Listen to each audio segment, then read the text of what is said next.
क्या हो अगर दुनिया में सिर्फ एक ही देश हो, इस धरती के पूरे भूभाग पर केवल एक ही देश का राज हो। इसके कितने फायदे होंगे और कितने नुकसान होंगे ये तो हमें नहीं पता, लेकिन एक बात मुझे जरूर पता है कि ये जो अलग अलग देश आपस में लड़ते हैं और युद्ध में न जाने अपने कितने सैनिक और न जाने अपने कितने संसाधनों को बेवजह बर्बाद करते जाते हैं, इन सब की कभी नौबत न आए। लेकिन दोस्तों, पाषाण काल से ही इंसान की एक फितरत है कि वो जहाँ भी रहता है अपनी सीमाएं बनाता है और उन सीमाओं की रक्षा करता है। उन सीमाओं के अंदर वो किसी और को हरगिज भी बर्दाश्त नहीं करता है और अपने वर्चस्व को स्थापित करने की भूख में आज न जाने कितने देश, कितने वर्ल्ड लीडर्स अपने रिसोर्सेज, अपनी एनर्जी और अपने नागरिकों को कुर्बान कर रहे हैं। जैसा कि आज हम देख रहे हैं यूक्रेन और रशिया के बीच में, इन दोनों देशों के बीच तनातनी बनी हुई है। इसी में आगे बढ़ते हुए रूस के राष्ट्रपति व्लादिमीर पुतिन ने अपने देश के न्यूक्लियर फोर्स को हाई अलर्ट पर कर दिया है। ऐसे में कुछ लोग कयास लगा रहे हैं कि यूक्रेन पर परमाणु हमला भी हो सकता है रशिया की तरफ से। लेकिन क्या आप जानते हैं कि अगर परमाणु हमला होता है तो इसके कितने भयावह परिणाम हो सकते हैं, और अगर इसी एनर्जी को लोगों के विनाश के बजाय लोगों की प्रोग्रेस के लिए यूज किया जाए तो इससे कितना फायदा हो सकता है। क्या परमाणु हमले से किसी तरह से बचा जा सकता है? इन्हीं सवालों के जवाब आज आपको मिलेंगे इस वीडियो में, तो वीडियो में अंत तक जरूर बने रहिएगा। हमारी ये रिसर्च, ये जानकारी आपके बहुत काम आने वाली है।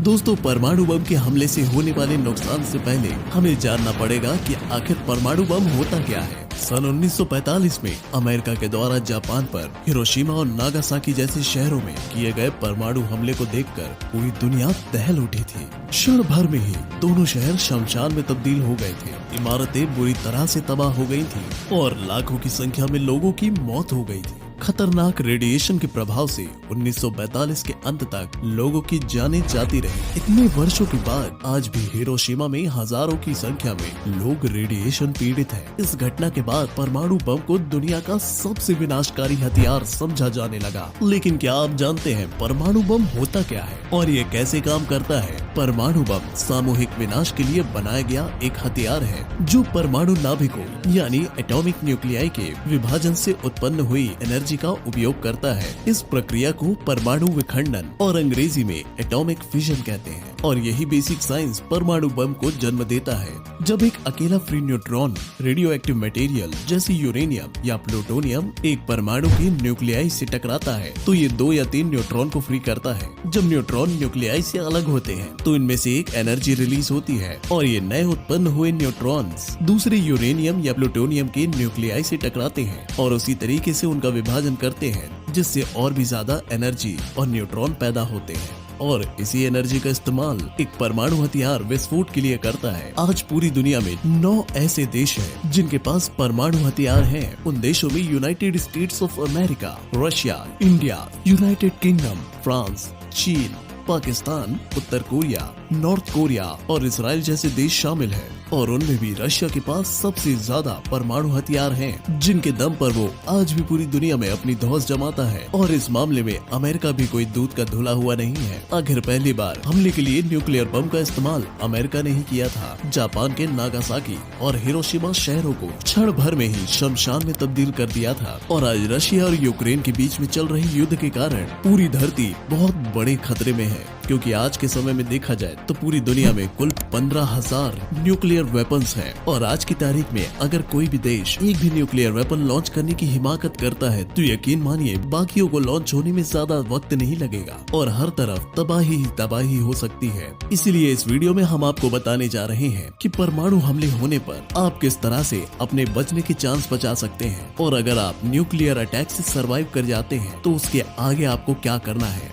स्टेप 1, जहाँ कहीं भी न्यूक्लियर हमला होने वाला होता है उसके पहले उस जगह पर सायरन बजने लगते हैं, और सायरन बजने की पहली आवाज सुनकर आपको सबसे पहले भागने और घबराने के बजाय अपने लिए छिपने की सबसे सेफ जगह ढूंढनी है। अगर आप किसी ऐसी जगह रहते हैं जहाँ सिक्योरिटी फोर्सेस ने बंकर्स बनाए हुए हैं तो सुरक्षित रहने के लिए सबसे पहली प्रायोरिटी बंकर है। अगर आपके आसपास बंकर नहीं है, आप किसी मेट्रोपॉलिटन सिटी में रहते हैं तो वहाँ के मेट्रो स्टेशन को बंकर्स की तरह यूज किया जा सकता है, और अगर वो भी ना हो तो कंक्रीट की किसी मजबूत बिल्डिंग में एक सेफ जगह पर जाकर सबसे पहले छुप जाएं। नंबर 2, रेडिएशन से खुद को बचाएं। अगर आप रेडिएशन की चपेट में आ जाते हैं तो तुरंत अपने कपड़ों को बदल लें और अपनी स्किन को धो लें। इस वक्त आपके अपनी आंखों, नाक और मुंह को छूने से बचें। किसी भी स्किन पर गिरने वाले बालों को हटाने के लिए नहा लें और सबसे जरूरी बात, कहीं भी छुपते वक्त अपनी पूरी स्किन को ढक लें। इस टाइम आपके शरीर का सबसे डेलिकेट अंग आपकी आंखें होती है, क्योंकि रेडिएशन का असर आपकी आंखों की रोशनी छीन सकता है।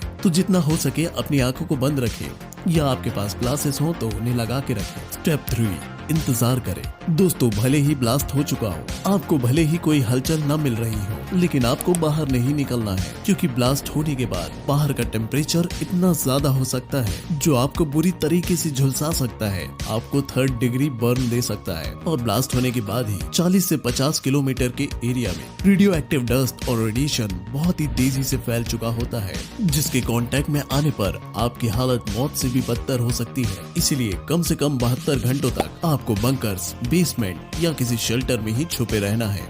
इस वक्त आपको दिमागी तौर पर अपने आप को स्टेबल रखना है। हालांकि ये बहुत ही मुश्किल काम है, आपके पास इसके अलावा कोई चारा भी नहीं होगा। अमेरिका के स्टीवेंस इंस्टीट्यूट ऑफ टेक्नोलॉजी के प्रोफेसर एक्ल्स वॉलरस्टाइन कहते हैं कि अगर न्यूक्लियर हमला होता है तो सबसे जरूरी है कि आम लोग इसके लिए पहले से ही दिमागी तौर पर तैयार रहें। इससे एक हद तक आम जन को भारी नुकसान से बचाया जा सकता है। ऐसे न्यूक्लियर हमलों से बचने के लिए हमें पहले से ही तैयार रहना चाहिए। हर देश के पास बंकर होने चाहिए, साथ ही शेल्टर हाउस भी तैयार होने चाहिए। हालांकि दुनिया भर में ऐसी बहुत सी जगहों पर न्यूक्लियर शेल्टर हाउस बने हुए हैं कि अगर ऐसी स्थिति पैदा होती है तो कोई भी संस्था या देश एकदम से बड़े पैमाने पर मदद के लिए सामने नहीं आते हैं।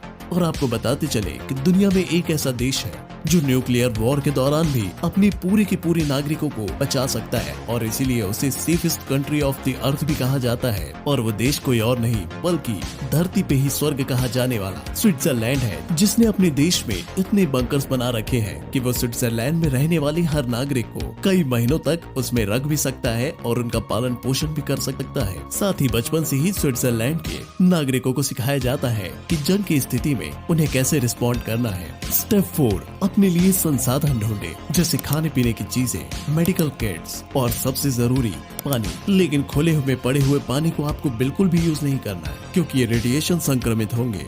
आपको अपने आसपास के ही किसी सुपरमार्केट या किसी स्टोर की बिल्डिंग में जाना है और वहाँ पर पैकेज्ड वाटर, पैकेज्ड फूड, दवाइयाँ और मेडिकल किट्स जैसी चीजों को इकट्ठा करना है। बाहर इतने रेडिएशन होने के कारण आपको रेडिएशन सिकनेस भी हो सकती है, और अगर ऐसे में आपको पोटेशियम आयोडाइड की गोली मिल जाती है तो वो आपके रेडिएशन सिकनेस को दूर करने में काफी मददगार हो सकती है। ऐसे समय में आप अपना फोन निकालते हैं, कोशिश करते हैं कहीं ना कहीं संपर्क बनाने का, लेकिन आपके मोबाइल में नेटवर्क नहीं है, तो अब समय है आपको अपनी जरूरत की सारी सप्लाईज को इकट्ठा करके अब बाहर निकलना है। लोगों की तलाश में बाहरी दुनिया से मदद पाने के लिए किसी नेटवर्क स्टेशन को ढूंढना है। ज्यादातर ऐसी स्थिति में सुरक्षा बल या फिर सरकारें स्पेशल फ्रीक्वेंसी पर सूचनाएं देती हैं। आपको कोशिश करना है कि कोई नेटवर्क स्टेशन या फिर कोई रेडियो, और अगर कुछ भी न मिले आपके मोबाइल फोन में FM रेडियो भी होता है जिसे आपको इस्तेमाल करना है। उस पे अलग अलग फ्रीक्वेंसीज पर ट्यून करके आपको चेक करना है कि किसी फ्रीक्वेंसी पर कोई सिग्नल तो नहीं आ रहा, और ये सिग्नल आपके लिए बहुत जरूरी है। इससे आपको पता चलेगा कि असल में ब्लास्ट की लोकेशन क्या है और कितनी जगह पर हमले हुए हैं या फिर नहीं हुए हैं। आपको वहाँ से निकल के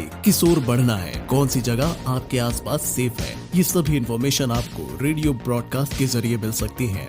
पूरी तरीके से छुपे रहने के बाद भी चांसेस है कि आपके ऊपर रेडिएशन जरूर होगा। एक जगह से दूसरी जगह जाने पर या फिर किसी सेफ जगह पहुंचने के बाद आपको तुरंत अपने कपड़े बदलने हैं, क्योंकि आप नहीं चाहेंगे कि किसी सेफ जगह पहुंचने के बाद भी वहां पर रेडिएशन बचा हो। और उन कपड़ों को पैक करने के लिए प्लास्टिक बैग सबसे सही होंगे, जिससे कई हद तक रेडिएशन उन प्लास्टिक बैग्स के अंदर ही रहेगा। स्टेप 5, अपने आसपास जानकारी इकट्ठा करें और जीवित बचे लोगों को ढूंढें, क्योंकि एक न्यूक्लियर हमले के बाद ये दुनिया बिल्कुल वैसी नहीं रही जैसा आप उसे पहले जानते थे। अब वो बिल्कुल शमशान हो चुकी है, और ऐसे में आपको सरवाइव करने के लिए और भी लोगों के साथ मिलकर नई पॉसिबिलिटीज को एक्सप्लोर करना है। आपको जल्द से जल्द मदद ढूंढकर वहाँ से जितना भी हो सके दूर निकलना है, क्योंकि जितनी देर तक आप रेडिएशन पे रहेंगे आपके ऊपर खतरा हमेशा मंडराता रहेगा। और जब आप अपनी तरह लोगों को ढूंढकर उनके साथ मिलकर रेडिएशन भरे एरिया से बाहर निकलेंगे और ऐसी जगह पर पहुंचेंगे जहां सब कुछ पहले जैसे नॉर्मल है, तो सबसे पहले आपको मेडिकल हेल्थ सेंटर्स पर जाना है, और फिर वहां जाने के बाद डॉक्टर्स आपको सही उपचार दे पाएंगे। ये पता लगा पाएंगे कि आपकी बॉडी को कितना नुकसान हुआ है या फिर हो सकता है। और दोस्तों, इस तरह से आप न्यूक्लियर अटैक के दौरान भी अपने आप को बचा सकते हैं। दोस्तों, ये वीडियो आपको कैसी लगी कमेंट सेक्शन में जरूर बताइएगा। उम्मीद है इस वीडियो के जरिए आपकी जानकारी में काफी इजाफा हुआ होगा और हम दुआ करते हैं कि आपके और हमारे जीवन में ऐसी नौबत कभी ना आए कि इस वीडियो में बताए गए टिप्स को हमें यूज करना पड़े। अगर आपको ये वीडियो अच्छी लगी हो तो वीडियो को लाइक करें, अपने दोस्तों के साथ जरूर शेयर करें ताकि वो भी जागरूक हो सके। और ऐसी ही यूजफुल वीडियोस देखने के लिए हमारे चैनल को जरूर सब्सक्राइब करें ताकि भविष्य में आने वाले और यूजफुल वीडियोस की जानकारी आपको मिलती रहे। मिलते हैं अगले वीडियो में। जय हिंद, जय भारत।